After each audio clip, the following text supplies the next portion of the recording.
Pendant les années sombres de la Seconde Guerre mondiale, alors que les combats faisaient rage sur terre, en mer et dans les airs, une bataille moins visible mais tout aussi cruciale s'est jouée. La course à la vitesse aérienne. Les ingénieurs, les pilotes, les états-majors et les industries se sont lancés dans une quête presque obsessionnelle. Qui irait plus vite? Qui dominerait les cieux grâce à cet atout? Ce récit retrace cette dynamique, explore les machines qui ont marqué l'époque, analyse leurs chiffres, leurs forces, leurs faiblesses, et désigne enfin non seulement quel avion a réellement été le plus rapide, mais aussi quel chasseur rapide mérite le titre de meilleur dans ce contexte. Dès les débuts du conflit, la vitesse d'un avion de chasse était déjà un avantage déterminant. Pouvoir intercepter avant d'être pris à revers, s'échapper lorsque l'engagement tournait mal, surprendre l'ennemi avant que celui-ci ne se redresse. Mais très vite, les innovations techniques, les moteurs toujours plus puissants, l'aérodynamique repoussée aux limites, ont transformé la donne. Entre 1939 et 1945, les chiffres ont bondi, les concepts se sont bousculés, et l'aviation est passée d'une ère hélice classique à l'aube des jets, des fusées, des propulsions révolutionnaires. Pour comprendre cette course, il faut d'abord prendre conscience que la vitesse pure ne suffit pas.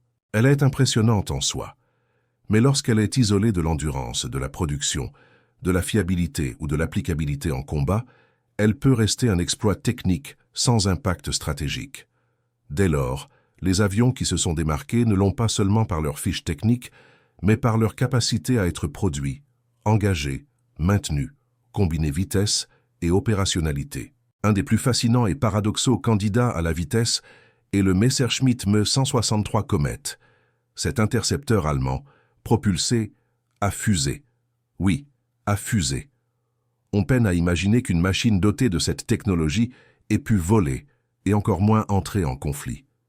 Et pourtant, selon les sources, l'appareil a franchi la barrière symbolique des 1000 km/h, records impressionnants pour l'époque. Mais ce sommet de la performance s'accompagnait d'un lot de handicaps presque tout aussi extraordinaires.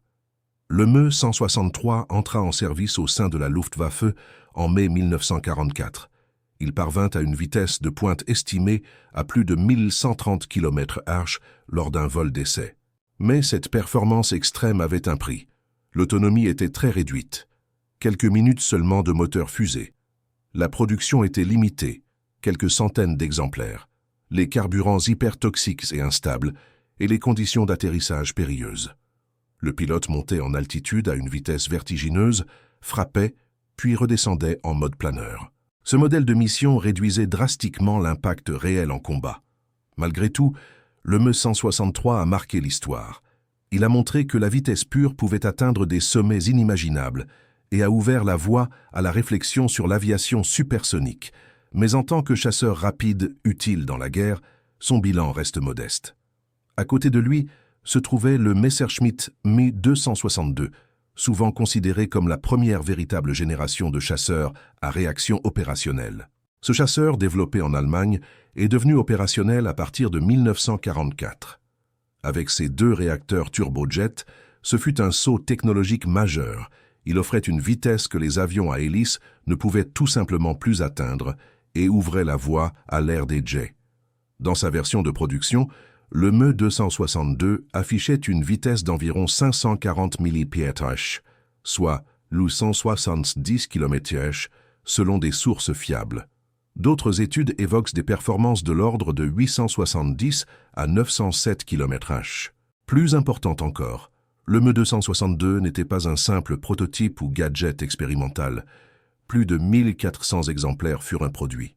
Cependant, malgré ce volume, seuls environ 300 furent engagés en combat actif, en raison notamment de problèmes de moteur, de combustible, de bombardements alliés sur les sites de production. Par rapport au Me 163, le Me 262 a un avantage stratégique. Il opère comme chasseur à réaction en conditions de guerre, avec une production significative et un impact concret dans les airs. Pourtant, lui aussi présente des faiblesses. Il arrive tard dans la guerre. Son moteur turbojet Jumo 004 était peu fiable, sa mise en œuvre exigeante, ses pistes vulnérables aux attaques alliées. Pendant ce temps, un autre appareil mérite d'être évoqué, le Dornier Do 335 Pfeil, la Flèche. Moins connu mais tout autant remarquable, il est l'un des chasseurs à hélice les plus rapides de la guerre. Cette machine allemande adopte une configuration push-pull, un moteur à l'avant, un à l'arrière, afin de minimiser la traînée aérodynamique. Certaines sources lui attribuent des vitesses de l'ordre de 730 à 765 km/h pour un avion à hélice. Encore une fois, comme pour les autres, la production fut limitée, l'engagement tardif et l'impact en combat faible. Pour continuer la progression de cette course à la vitesse, il faut revenir aux chasseurs à hélice classiques, ceux qui dominèrent les premières années de la guerre. Prenons par exemple le North American P-51 Mustang utilisé par les États-Unis ou le Focke-Wulf FW-190 allemand. Ces avions affichaient des vitesses respectables, la T-516 km/h pour les versions tardives, mais restaient bien en dessous de ce que les jets ou fusées allaient imposer. Leur production, leur fiabilité, leur polyvalence furent énormes, mais la course pure à la vitesse avait désormais basculé. À ce stade, il devient utile de poser clairement les critères selon lesquels on jugera le meilleur chasseur rapide et le plus rapide chasseur de la guerre. D'abord, la vitesse maximale mesurée, sans conteste un critère quantitatif. Ensuite, l'opérationnalité, un avion capable d'être produit, déployé, engagé, maintenu. Puis, l'impact stratégique. Cet avion a-t-il réellement modifié l'équilibre dans les airs? Enfin, la fiabilité et le contexte logistique, car une machine ultra rapide mais indisponible ou fragile aura peu d'effet. En confrontant ces critères, le ME-163 rafle la première place pour la vitesse pure maximale. Il reste l'avion de chasse de la Seconde Guerre mondiale ayant atteint la plus grande vitesse enregistrée. Mais s'il s'agit de désigner le meilleur chasseur rapide de la guerre, c'est un autre avion que l'histoire doit tenir en compte. Le Messerschmitt. Me-262, en revanche, se distingue par sa combinaison de vitesse élevée, de production plus conséquente et de capacité opérationnelle réelle. Bien qu'arrivé tardivement dans le conflit, il participa à de véritables missions de combat, interceptant des bombardiers alliés et montrant ce que pouvait accomplir un avion à réaction. Ce fut une véritable rupture technologique. La première génération d'avions à réaction engagés à grande échelle, capables de dépasser les limitations des moteurs à piston. Les pilotes qui le manœuvraient devaient cependant être expérimentés, car la vitesse élevée et la propulsion turbojet imposaient une vigilance extrême, notamment lors du décollage et de l'atterrissage, moment critique où de nombreux accidents eurent lieu. L'histoire du Do 335 Pfeil est similaire sur le plan technique, mais différente sur le plan opérationnel. Avec sa configuration innovante push-pull, il représentait un exploit aérodynamique. Sa vitesse dépassait celle de tous les avions à hélice classiques et frôlait parfois celle des premiers jets. Toutefois, la fin de la guerre et la production extrêmement limitée l'empêchèrent de jouer un rôle décisif. Le Do 335 reste un jalon de l'ingénierie aéronautique, un témoignage du potentiel technique que les Allemands avaient développé, mais il n'eut pas la même influence stratégique que le Me-262. Pendant ce temps, les chasseurs à piston alliés comme le P-51 Mustang, le Spitfire britannique et le FW-190 allemand continuaient de jouer un rôle central dans le contrôle des airs. Ces avions, bien que moins rapides que les jets et fusées, étaient fiables, facilement produites en grande quantité et extrêmement polyvalentes. Le Mustang, par exemple, pouvait escorter les bombardiers sur de longues distances, engager des combats tournoyants et s'avérait redoutable contre des avions ennemis plus rapides mais moins maniables. La comparaison entre ces différentes machines met en lumière une vérité essentielle. La vitesse pure ne définit pas seule la supériorité d'un avion de chasse. Le Me-163 Comet fut un chef-d'œuvre de technologie, atteignant des vitesses vertigineuses, mais son utilisation limitée et sa dangerosité le restreignirent à un rôle marginal. Le ME-262, bien qu'un peu plus lent, combina vitesse, opérationnalité et impact réel, ce qui le rend unique dans le contexte de la guerre. Quant au Do 335 Pfeil, il représente un sommet technique pour les avions à hélice, mais sans conséquences stratégiques significatives.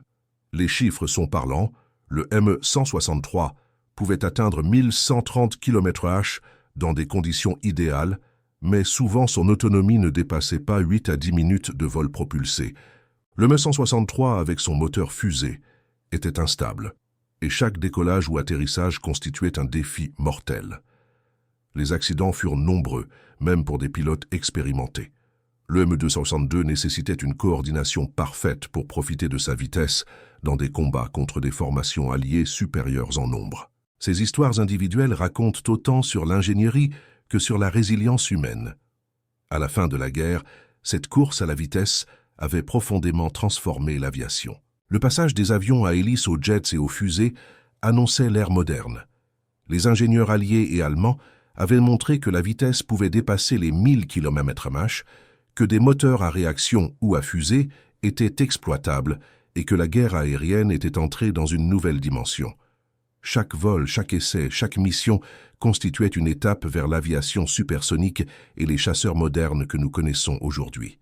Ainsi, lorsque l'on pose la question « Quel fut le plus rapide avion de chasse de la Seconde Guerre mondiale ?», la réponse technique est sans équivoque. Le Messerschmitt Me 163 Comet, avec sa propulsion fusée et sa vitesse maximale atteignant plus de 1100 km/h. Mais la question du meilleur chasseur rapide de la guerre est plus complexe. Ici, la notion de meilleur inclut non seulement la vitesse, mais aussi l'opérationnalité, l'efficacité en combat et l'impact stratégique. Sur ce plan, le M262 prend le dessus. Il représente la combinaison idéale de vitesse, production, engagement réel et innovation technologique. Il changea la nature des combats aériens, même s'il arriva trop tard pour influencer réellement le cours de la guerre. Cette dualité entre vitesse pure et efficacité opérationnelle est un enseignement fondamental. Elle montre que les records techniques ne suffisent pas pour influencer un conflit. La guerre, par sa nature même, exige un équilibre entre innovation, déploiement et capacité réelle à influer sur le champ de bataille. Les avions de la Seconde Guerre mondiale, du Me 163 au Do 335, du Me 262 au chasseur à piston, incarnent parfaitement cette tension entre prouesse technique et utilité stratégique. La mémoire de ces machines reste vivante, non seulement dans les musées et les archives, mais aussi dans les leçons qu'elles offrent aux générations suivantes. Les premiers jets et fusées ont ouvert la voie aux avions modernes, et chaque pilote qui les a maniés a contribué à cette transition historique. La Seconde Guerre mondiale ne fut pas seulement un conflit de territoires ou d'idéologie. Ce fut aussi une révolution technologique qui propulsa l'aviation vers des sommets inimaginables quelques années plus tôt. Au fil de la guerre, les pilotes de ces avions extraordinaires ont écrit des chapitres mémorables. Les combats dans le ciel d'Europe illustrent à la fois la supériorité technologique et les limites imposées par la guerre. Par exemple, un Me-262 engageant un bombardier B-17 se déplaçait à une vitesse que les chasseurs à piston alliés ne pouvaient suivre. La réaction du pilote devait être instantanée. Un angle d'attaque précis, un tir rapide et ensuite la fuite avant qu'un Mustang ou un Spitfire ne s'interpose. Chaque mission nécessitait une concentration extrême et révélait que la vitesse n'était pas seulement un chiffre, mais une arme stratégique à manier avec discipline. Le M163, malgré son autonomie limitée, fit preuve d'une capacité unique à surprendre les formations ennemies. Un Comet pouvait monter à la verticale en quelques secondes, fondre sur un bombardier et disparaître avant même que les ballons de défense ou les chasseurs d'escorte ne puissent réagir. Pourtant, cette audace technique ne se traduisit pas toujours par un succès opérationnel. Les pilotes furent confrontés à des risques immenses. Des explosions dues au carburant instable, des pertes lors de l'atterrissage à faible vitesse ou simplement l'incapacité à maintenir un engagement prolongé. Le Do 335, bien que plus discret dans les engagements, illustre l'orientation vers l'efficacité combinée à la vitesse. Ces missions d'attaque rapide contre des cibles terrestres et maritimes montrèrent le potentiel d'une configuration aérodynamique avancée. Mais le calendrier de production tardif et l'effondrement du front allemand limitèrent son rôle à une démonstration technique plus qu'à un impact stratégique décisif. À travers tous ces exemples, il devient clair que la Seconde Guerre mondiale ne fut pas seulement une guerre de territoire, mais aussi une guerre de vitesse, d'innovation et d'ingénierie. Chaque avancée, chaque record de vitesse, chaque test de moteur propulsait l'aviation vers l'avenir. Les moteurs à réaction, les fusées, la configuration push-pull, autant de concepts qui semblaient futuristes à l'époque et qui, pourtant, furent forgés dans la nécessité et l'urgence de la guerre. Cette distinction entre vitesse pure et efficacité stratégique est essentielle pour comprendre le résultat final. L'avion le plus rapide sur papier n'est pas nécessairement celui qui influence la guerre. La guerre exige un équilibre subtil, un avion rapide, mais aussi capable de voler, de se battre, d'être produit et entretenu. Les avions de la Seconde Guerre mondiale incarnent cette tension entre prouesse technique et réalité opérationnelle. Ainsi, le Me-163 Comet reste incontestablement le plus rapide. Mais le Me-262 Schwalbe mérite le titre de meilleur chasseur rapide. Il combine innovation, vitesse, capacité opérationnelle et véritable contribution au conflit. Le Do-335, bien que remarquable, reste un jalon technique, un témoin du génie aéronautique allemand mais sans influence majeure sur l'issue des combats. Quant aux avions à hélice alliés, ils démontrent que la fiabilité, la polyvalence et la supériorité numérique peuvent compenser la vitesse brute. En fin de compte, la Seconde Guerre mondiale nous enseigne que la vitesse seule ne gagne pas la bataille. Elle doit s'accompagner de production, de stratégie et d'ingéniosité. Les histoires des Me-163, Me-262 et Do-335 témoignent d'une époque où chaque innovation technologique pouvait basculer le destin d'une bataille, mais où les contraintes humaines et logistiques restaient déterminantes. Aujourd'hui, ces avions ne volent plus au combat, mais leur héritage est indélébile. Ils ont jeté les bases de l'aviation moderne, influencé le design des chasseurs et des jets supersoniques et inspiré des générations de pilotes et d'ingénieurs. Leur performance vertigineuse continue de captiver et de fasciner, rappelant que la Seconde Guerre mondiale fut autant une guerre d'ingénierie que de stratégie. En explorant cette histoire, on comprend l'ampleur de la course à la vitesse, une compétition de génie, de courage et de risque. Elle montre que la guerre ne se résume pas aux champs de bataille visibles, mais aussi aux laboratoires, aux ateliers et aux pistes d'essai, où des hommes et des machines ont repoussé les limites de ce qui était possible. Et c'est dans cette lumière que le Messerschmitt Me-262 Schwalbe émerge comme l'archétype du chasseur rapide idéal de la Seconde Guerre mondiale. Rapide, innovant, opérationnel et pourtant vulnérable, comme toute création humaine dans la tourmente d'un conflit global. Le Me-163 Comet, malgré sa vitesse record, reste un symbole de prouesse technique sans impact opérationnel majeur, tandis que le Do-335 Pfeil illustre la créativité allemande en fin de conflit. Ainsi, quand l'histoire de la Seconde Guerre mondiale est racontée, il est essentiel de se rappeler que la bataille de la vitesse dans les airs n'a pas seulement changé la guerre, elle a changé l'aviation pour toujours. Le Me-262 Schwalbe, champion des chasseurs rapides, reste un monument de cette révolution aérienne, un pont entre l'époque des hélices et celle des jets supersoniques, et un témoignage durable de l'audace humaine en temps de guerre.